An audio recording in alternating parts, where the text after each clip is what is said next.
Hello and welcome back to Pant commerce classes. देखिए class 11th term 2 के लिए हम अकाउंटेंसी में वन शॉट रिवीजन आपको दे रहे हैं, जिसमें हम एक वीडियो कल ऑलरेडी अपलोड कर चुके हैं, जिसमें 4 चैप्टर हमने कवर कर लिए थे। आज 5वां और फाइनल चैप्टर जो सीबीएसई ने कोर्स डिसाइड किया है उसका करा रहे हैं हम आपको, फाइनेंशियल स्टेटमेंट। हम कल भी इसको ऐड करना चाहते थे उस टॉपिक उसी वीडियो में, लेकिन वो लेंथ बहुत ज़्यादा लंबी बन रही थी उसके फिर, तो इसलिए हमने उसको अलग वीडियो बना लिया इसका। और वैसे भी ये बहुत इंपॉर्टेंट चैप्टर है और अपनी अलग इंपॉर्टेंस रखता है, सबसे ज़्यादा मार्क्स में आने के चांस भी इसी के हैं। तो इसका मैं क्वेश्चन आपको कराते हैं, इससे पहले आपको क्वेश्चन डिस्प्ले कर देते हैं, आप उसको एक बार देख लीजिए और डिस्क्रिप्शन में लिंक भी आपको दिया होगा, वहां से आप इसको डाउनलोड भी कर सकते हैं। तो एक बार क्वेश्चन आप देख लें।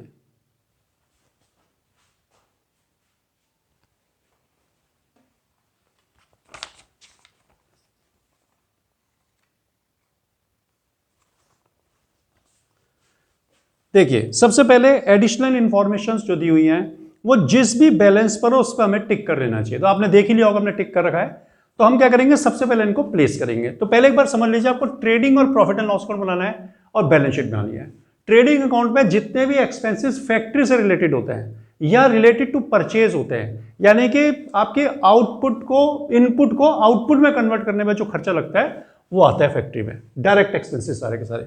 और जितने इनडायरेक्ट हैं जो कि सेल से रिलेटेड यानी कि बनने के बाद के हैं, बनने से पहले के सारे खर्चे बनने तक के यहाँ, बनने के बाद के खर्चे यानी कि प्रोडक्शन होने के बाद के खर्चे यहाँ आते हैं। इसमें एसेट्स, इसमें लायबिलिटीज। तो इस बात को ध्यान रखना है। और अगर आप बहुत ही अच्छे इसके डेप्थ में जाना चाहते हैं तो हमने क्लास 11 की प्लेलिस्ट पे चैप्टर करा हुआ कवर, वहां पर आप इसको देख सकते हैं। तो देखिए हम सबसे पहले प्लेसमेंट वर्क कर लेते हैं। सबसे पहले हमको दिया डेटर्स। डेटर्स एसेट होते हैं, तो आप इसको बैलेंस शीट में एसेट साइड में लिख दें डेटर्स।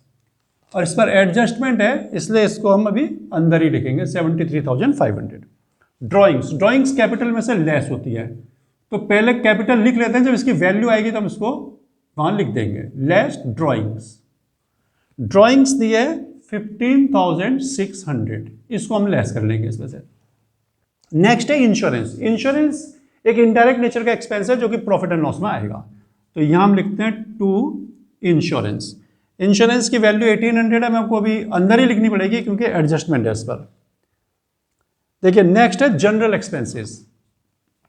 टू जनरल एक्सपेंसेस, ये भी इनडायरेक्ट नेचर का होता है और प्रॉफिट एंड लॉस पाएगा, एडजस्टमेंट नहीं है इसलिए इसको सीधा आप बाहर लिखें 9,000 रुपीज। सैलरीज, सैलरीज भी एक इनडायरेक्ट नेचर का एक्सपेंस है, प्रॉफिट एंड लॉस पाएगा और इस पर लेकिन एडजस्टमेंट है, तो इसकी वैल्यू को आप अंदर ही लिख दें 45,000। नेक्स्ट है पेटेंट्स। पेटेंट्स एसेट होती हैं, बैलेंस शीट में एसेट साइड में आप लिख दें पेटेंट्स 22,500। नेक्स्ट है मशीनरी। मशीन भी एसेट होती है, आप यही लिखते हैं मशीन को भी 60,000 रुपीज। मशीन के बाद नेक्स्ट है cash in hand. Cash in hand भी एसेट होता है, 1500 आप एसेट में लिखे। फिर है cash at bank. Cash at bank भी एसेट है 8,100। उसके बाद नेक्स्ट है परचेजेस। परचेजेस जाता है ट्रेडिंग अकाउंट में, लेकिन उससे पहले आपको स्टॉक लिखना चाहिए, तो आप पहले टू स्टॉक लिख दें, जब वैल्यू आएगी स्टॉक की तो हम आप फिलअप कर देंगे उसे। अब आप लिखें यहां पर टू परचेजेस। परचेजेस की वैल्यू है 1,22,100। नेक्स्ट है रिटर्न्स इनवर्ड्स। देखिए रिटर्न इनवर्ड यानी कि जो रिटर्न हमारे पास वापस आई, तो जो चीज हमने सेल करी होगी वही हमारे पास वापस आ सकती है, तो आप यहां सेल में से लेस करेंगे। तो आप पहले लिखिए बाय सेल्स, जब वैल्यू आएगी लिख देंगे less return inward. Return inwards है 1,800, ये हमें इसमें से लेस करनी होगी सेल में से। वेजेस, वेजेस एक डायरेक्ट एक्सपेंस है जो कि फैक्ट्री में यूज होती है, मजदूरी जो वो लोग करते हैं, फिजिकल लेबरर्स उनको दी जाती है, तो फैक्ट्री में रिलेटेड खर्चा है फैक्ट्री से। वेजेस एडजस्टमेंट नहीं है तो इसलिए सीधा हम इसको ट्रेडिंग अकाउंट के डेबिट में डाल देंगे। इन्वेस्टमेंट, इन्वेस्टमेंट एक एसेट है जिसको आप एसेट साइड में लिख दें। इन्वेस्टमेंट्स की वैल्यू है 240। फ्यूल एंड पावर, ये भी फैक्ट्री से रिलेटेड है क्योंकि मशीन वगैरह चलती है उनके ऊपर ये खर्चा होता है, तो डायरेक्ट एक्सपेंसेस है, तो to fuel and power. Fuel and power का वैल्यू है 12,000 रुपीज। एडजस्टमेंट नहीं है तो सीधा इसको बाहर ही लिख देंगे। कैरेज आउटवर्ड्स, देखिए कैरेज आउटवर्ड होता है कि जो सामान आपने बनाया है ना उसको बिकने के लिए आप बाहर बेचना है फैक्ट्री से, तो इनडायरेक्ट नेचर का खर्चा है, आप इसको प्रॉफिट एंड लॉस में लिखते हैं, टू कैरेज आउटवर्ड 9600। नेक्स्ट है कैरेज इनवर्ड्स, कैरेज इनवर्ड जो परचेज करके लाते हैं हम अपने बिल्डिंग में, फैक्ट्री प्रीमाइसेस में, तो ये डायरेक्ट नेचर का खर्चा है, डायरेक्ट नेचर खर्चे ट्रेडिंग में आते हैं। To carriage inward, carriage inwards की वैल्यू है 7200। नेक्स्ट है ओपनिंग स्टॉक, देखिए ओपनिंग स्टॉक में लिख ही रखा है, वैल्यू प्लेस करते हैं बस 24,000। उसके बाद बिल्डिंग एंड लैंड, बिल्डिंग जो होती है वो आपकी एसेट होती है, तो एसेट साइड में लिखते हैं बिल्डिंग एंड लैंड 120, इसमें एडजस्टमेंट है इसलिए इसको अभी बाहर ही लिखेंगे। कैपिटल लिखें यहाँ पर 210, उसमें से इसको लेस कर देंगे तो बचेगा आपके पास 194,400। उसके बाद है क्रेडिटर्स, क्रेडिटर्स भी लायबिलिटी होती है, तो आप लायबिलिटी में प्लेस कर दें क्रेडिटर्स को 158,700। फिर सेल्स आया, सेल हमने लिख ही रखा है, केवल वैल्यू प्लेस करनी है 294, 1800 लेस करेंगे तो 292,200 आएगा। उसके बाद रेंटल इनकम बाय रेंट, यानी रेंटल इनकम है, तो आप इसको क्रेडिट साइड में लिखिए प्रॉफिट एंड लॉस के 45,000, एडजस्टमेंट है इसलिए इसको भी अंदर ही लिख लेंगे। इंटरेस्ट ऑन इन्वेस्टमेंट, ये भी इनकम है, यहीं पे लिखिए इसको, और एडजस्टमेंट है इस पर भी, interest on investment 60,000 rupees. Next है लोन, लोन होती है लायबिलिटी, तो आप यहां लिखते हैं लायबिलिटी साइड में 30,000 रुपीज। और लास्ट है रिटर्न आउटवर्ड्स, रिटर्न आउटवर्ड मतलब जो हमने रिटर्न बाहर भेज दिया, यानी कि लौटा दिया, तो जो परचेज किया होगा उसे लौटाया होगा, तो यहां लिखते हैं less return outward, return outward है 6,000 रुपीज, ये परचेज में से लेस करना होगा। तो जितने भी बैलेंसेस दिए थे वो हमने जहां पर उनकी सही जगह बनती थी वहां पर प्लेस कर दिया। अब हमको इंफॉर्मेशन कवर अप करनी है, तो देखिए सबसे पहले दिया क्लोजिंग स्टॉक, अब जो भी इंफॉर्मेशन होगी वो एटलीस्ट 2 प्लेसेस पर जरूर जाएगी, इस बात का ध्यान रखना है। तो स्टॉक की वैल्यू दी है क्लोजिंग स्टॉक की 54, तो यहां लिखते हैं बाय क्लोजिंग स्टॉक 54, इसमें भी एडजस्टमेंट है इसलिए अभी अंदर ही लिख लेते हैं, और एक इसको बैलेंस शीट में भी आपको लिखना पड़ेगा, क्लोजिंग स्टॉक 54। नेक्स्ट है डेप्रिसिएट बिल्डिंग एंड लैंड 10%, तो इसको डेप्रिसिएट कर देते हैं less depreciation at the rate 10%, तो 10% निकालना तो एक जीरो कम कर दें, 12,000 आ जाएगा, 10% हो जाता है 1,08,000। इसके बाद आपको दिया हुआ है मशीन पर 15% डेप्रिसिएशन है, तो less depreciation at the rate 15%, तो सिंपल तरीका है, एक जीरो कम करना आपने 6,000, ये 10% होगी, अब इसका आधा कर दो 5%, तो ये जोड़ देंगे 15% हो जाएगा 9,000 रुपए 51। फिर दिया आपको पेटेंट पर 20% है, तो यहां लिखिए लेस डेप्रिसिएशन 20%, 20% निकालना है तो 10 लेस करेंगे तो 10 हटा देंगे तो 10% होगा 2250, तो डबल कर दीजिए इसको 4,500, तो 18,000 रुपीज वैल्यू बच गई। अब ये तीनों डेप्रिसिएशन आपको प्रॉफिट एंड लॉस में लिखनी होंगी। To depreciation on building and land 12,000, patents 4,500, machine पर 9,000, 16 और 9 25, 25,500, यह डेप्रिसिएशन का टोटल आ गया। नेक्स्ट है सैलरीज 15,000 और आउटस्टैंडिंग। देखिए कोई भी जब हम अकाउंट बनाते हैं तो हमें अकाउंटिंग पीरियड कॉन्सेप्ट को फॉलो करना होता है, यानी कि उस पीरियड में जो खर्चा हो गया है भले ही वो कैश में उसका सेटलमेंट ना हो वो आपको लेना पड़ेगा, और अगर आपने भले ही कैश में पे कर दिया लेकिन पीरियड से आगे गए तो उसे लेस करना पड़ेगा। इस कारण से आउटस्टैंडिंग एक्सपेंसेस और प्रीपेड एक्सपेंसेस एग्जिस्टेंस में आ जाते हैं। तो सैलरीज 15,000 आउटस्टैंडिंग, यानी कि इस पीरियड के 15,000 सैलरी हमने नहीं दी है, तो आप उसे जोड़ दें, एड आउटस्टैंडिंग 15,000 रुपीज, 60,000 हो गया है, यानी कि इस पीरियड की सैलरी 60 है। तो जितनी आउटस्टैंडिंग यहां लिख दें आप, सैलरीज आउटस्टैंडिंग 15,000 रुपीज। फिर है rent, rent received in advance 9,000। जो रेंट रिसीव हुआ वो एडवांस में हुआ है 9,000, तो लेस रिसीव्ड इन एडवांस 9,000, 36 बच गया। जो रिसीव्ड इन एडवांस है वो भी लायबिलिटी होता है, तो यहां लिख दें rent received in advance 9,000 rupees. Next है accrued interest on investment. Interest on investment accrued का मतलब है कि ड्यू बट नॉट रिसीव, तो ये आपकी इनकम आपको उस पर जोड़नी पड़ेगी। यहां लिखें आप एक्रूड इंटरेस्ट 18,000 रुपीज, ये हो गया 78। एक्रूड इनकम आपकी एसेट होती है, तो उसको आप यहां लिख दें एक्रूड इंटरेस्ट ऑन इन्वेस्टमेंट 18,000। आप चाहें तो इसको इन्वेस्टमेंट में ऐड भी कर सकते हैं, कई लोग इसको ऐसे भी करते हैं, लेकिन आप अलग ही लिख दे तब भी कोई दिक्कत नहीं है। उसके बाद देखिए नेक्स्ट है इंश्योरेंस इज प्रीपेड 300। इंश्योरेंस 300 रुपये प्रीपेड है, तो उसको लेस करें क्योंकि वो नेक्स्ट पीरियड का आपने दे दिया है।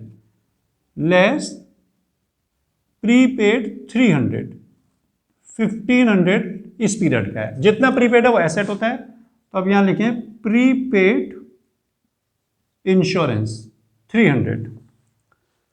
नेक्स्ट है goods of the value of 6,000 were burned by fire, insurance company accepted A claim of 4,000। यानी कि 6,000 रुपए की गुड्स आग लगने से नुकसान हो गया, खराब हो गई, और इंश्योरेंस कंपनी ने 4,000 का क्लेम एक्सेप्ट किया। तो जितनी गुड्स का लॉस हुआ वो तो आप परचेज में से लेस कर लें, लेस लॉस बाय फायर, तो 6,000 रुपए यहां से हम लेस कर देंगे। ये 12 लेस करोगे तो 1,10,100 बचेगा। अब जो इंश्योरेंस कंपनी ने एक्सेप्ट किया क्लेम वो किया 4,000 का, तो वो हमारी एसेट हो गई, में पैसा मिलेगा इंश्योरेंस कंपनी से, तो हम यहां लिख देते हैं इंश्योरेंस कंपनी 4,000 देगी इंश्योरेंस कंपनी। अब जितना डिफरेंस है, 6,000 का नुकसान हुआ, 4 देगी इंश्योरेंस कंपनी, तो एक्चुअल लॉस हमको 2,000 रुपए का हुआ। उसको प्रॉफिट एंड लॉस के डेबिट में लिखेंगे to loss by fire 2,000 rupees. मैं लिख देता हूं 6 - 4। देखिए उसके बाद नेक्स्ट है goods costing 5,000 having sale value 6,000 was sold on approval basis but it was recorded as sale. देखिए 5,000 कीमत की गुड्स को 6,000 रुपए में सेल ऑन रिटर्न बेसिस या सेल ऑन अप्रूवल बेसिस पे भेजा गया, यानी कि कस्टमर को कहा गया कि अगर आपको पसंद आती है तो आप रख लेना, अप्रूव कर देना इसको, नहीं तो आप रिटर्न कर देना। तो उसको हम सेल नहीं मानते, हम मानते हैं कि हमारा स्टॉक कस्टमर के पास पड़ा हुआ है, तो इसमें इसको सेल मान लिया है। तो आपको क्या करना है, इसको सेल में से लेस करना पड़ेगा, उसकी सेल वैल्यू, क्लोजिंग स्टॉक में जोड़नी पड़ेगी कॉस्ट वैल्यू, और फिर डेटर में से भी लेस करना पड़ेगा सेल वैल्यू।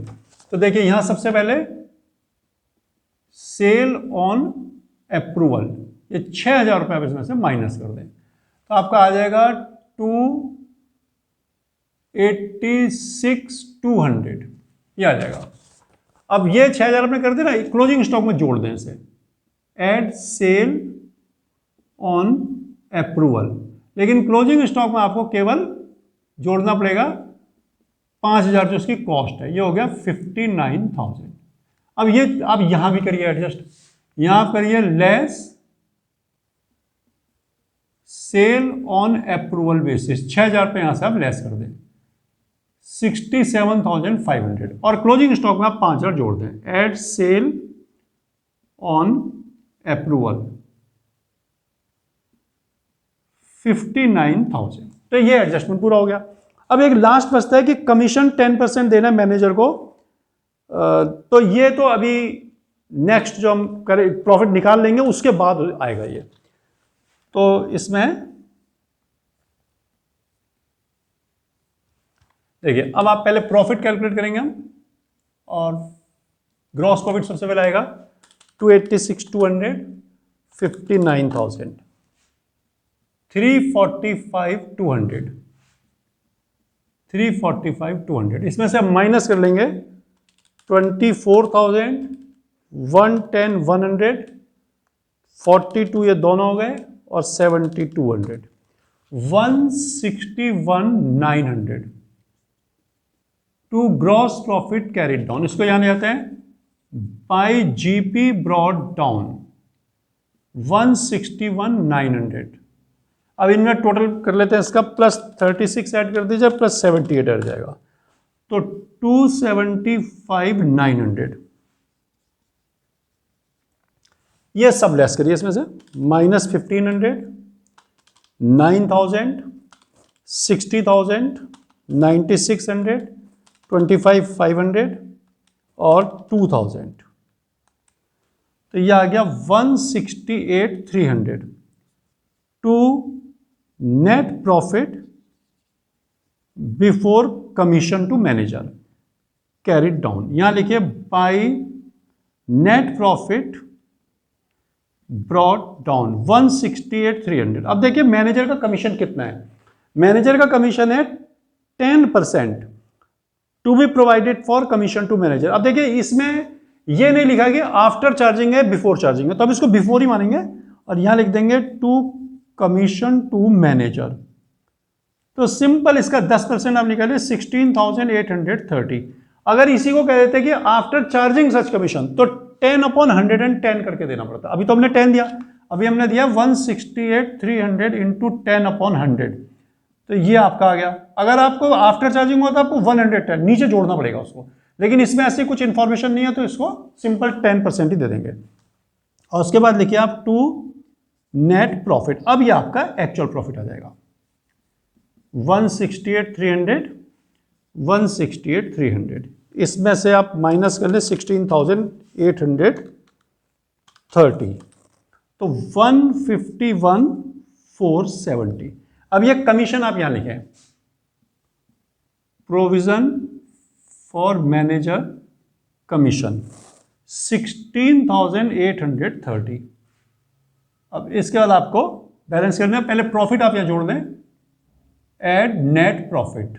नेट प्रॉफिट है 151,470, 151,470 प्लस 194,400, तो ये आ गया 345,870 प्लस 158,700, 45 ये दोनों हो गए 9,000 और 16,830, तो 5,75,400। अगर इतना ही वहां भी आ जाता है तो क्वेश्चन सही है, बैलेंस शीट टैली हो गई, तो इसका मतलब आपका क्वेश्चन ठीक होना चाहिए। 67,500, 18,000, 51,000, 1,500, 8,100, 240, 1,08,000, 59,000, 18,300 और 4,000, 575,400। तो दोनों साइड टैली हो गई, इसका मतलब क्वेश्चन हमारा सही है। तो ये आपका फाइनेंशियल स्टेटमेंट का विद एडजस्टमेंट क्वेश्चन। देखिए फाइनेंशियल स्टेटमेंट विदाउट एडजस्टमेंट, उसमें जो सिंपल प्लेसमेंट वाले क्वेश्चन है ट्रेडिंग पीएनएल और बैलेंस शीट के, वो तो आपसे नहीं पूछेंगे, क्योंकि प्लेसमेंट वर्क को आपको विद एडजस्टमेंट में भी करना ही पड़ेगा, तो वो वहां पर ही कवर हो जाता है। यहां आपसे पूछे जाएंगे कॉस्ट ऑफ गुड्स सोल्ड से रिलेटेड क्वेश्चन। तो आपको कॉस्ट ऑफ गुड्स सोल्ड का एक तो फॉर्मूला याद होना चाहिए। कॉस्ट ऑफ गुड्स सोल्ड क्या होता है, cost of goods sold equal to opening stock plus purchases, यानी कि नेट परचेजेस रिटर्न तो लेस करके, और प्लस डायरेक्ट एक्सपेंसेस, जो भी एक्सपेंसेस आपके ट्रेडिंग के डेबिट साइड में आते हैं, और माइनस क्लोजिंग स्टॉक, तो ये आपकी कॉस्ट ऑफ गुड्स हो जाती है। या फिर सेल माइनस जीपी भी होता है, तो जैसी सिचुएशन हो वैसे, तो उससे रिलेटेड क्वेश्चन आपको पूछेंगे। तो एक क्वेश्चन हमने बनाया हुआ इसमें, देखिए purchases 75,000, opening stock 10, manufacturing expenses 12, power 7, wages 3, closing stock is 30% greater than opening stock. 1/4 of the goods, cost of goods sold were sold for 30,000। Cost of goods sold का 1/4 30,000 में बेच दिया, फाइन प्रॉफिट। तो सेल मालूम पड़ेगी कि 30,000 में बेचा, 1/4 of cost of goods sold. तो कॉस्ट ऑफ गुड्स सोल्ड पहले मालूम होगी, तब उसका 1/4 निकलेगा, तो पहले आपको कॉस्ट ऑफ गुड्स सोल्ड निकालनी पड़ेगी। तो हम यहां क्या लिखेंगे, कॉस्ट ऑफ गुड्स सोल्ड, ये हम निकालेंगे। यहां पर कैसे निकालेंगे, सबसे पहले हम लेते हैं ओपनिंग स्टॉक। देखिए कितना ओपनिंग स्टॉक, 10,000 रुपीज। जो जो चीज हमने लेनी है वो यहां लेते जाते हैं। फिर लिखेंगे हम परचेजेस, ये सब चीजें ऐड होंगी। परचेजेस है 75,000 और रिटर्न इसमें नहीं है, तो आप सीधा 75,000 को ही ऐड कर दें। इसके बाद डायरेक्ट एक्सपेंसेस देखिए आप कितने हैं। मैन्युफैक्चरिंग एक्सपेंसेस, ये डायरेक्ट होता है, ट्रेडिंग अकाउंट के डेबिट साइड में आएगा ये। तो मैन्युफैक्चरिंग एक्सपेंसेस है 12,000 रुपीज। उसके बाद पावर भी एक डायरेक्ट एक्सपेंसेस है जो ट्रेडिंग अकाउंट में आता है, मशीन चलाने का खर्चा। वेजेस, ये भी डायरेक्ट एक्सपेंसेस है जो लेबरर्स को पेमेंट दिया जाता है। वेजेस की वैल्यू है 3,000। इसके बाद क्लोजिंग स्टॉक। तो देखिए जो 3 एक्सपेंसेस थे ना, ये सब डायरेक्ट एक्सपेंसेस है, तो तीनों हमको लेस कर लूंगे। तो पहले हम इनको जोड़ लेते हैं, यहां तक का टोटल कितना है। देखिए 85, 97, 1,07,000 ये आ गया। अब हम लेस करेंगे इसमें से क्लोजिंग स्टॉक। क्या बोला गया? क्लोजिंग स्टॉक ओपनिंग स्टॉक से 30% ज्यादा, यानी कि opening stock plus 30%। Opening stock 10 है प्लस 30% इसका आएगा 3,000। 10 प्लस 3 13,000। लेस करेंगे तो बचेगा ये 94,000। तो यहां लिखिए 1/4 of cost of goods sold. आपने 1/4 कॉस्ट ऑफ गुड्स सोल्ड बेची है, तो 94 आपकी cost of goods sold total है, इसका 1/4 आप निकाल लें। 4 2 जा 18, सॉरी 4 2 जा 8, 1 कैरी बा, 4 3 जा 12, 2 कैरी बा, 4 5 जा 20, 23,500। यानी कि आपने जो गुड्स बेची है 30,000 में, उसकी वैल्यू है 23,500। तो आप यहां लिखें प्रॉफिट। प्रॉफिट में आप लिख दें sale minus cost of goods sold. Sale है आपके पास 30,000 की, और उसकी वैल्यू जो बेची आपने गुड्स की वो है 23,500। तो 6,500 आपका प्रॉफिट होगा। तो इस तरह से आप फाइनेंशियल स्टेटमेंट के क्वेश्चन बहुत आसानी से कर सकते हैं, कोई इनमें परेशानी नहीं है। अगर आपकी कोई क्वेरी हो तो आप उसे कमेंट में जरूर पूछ लें, और वीडियो को लाइक और सब्सक्राइब जरूर कर दें।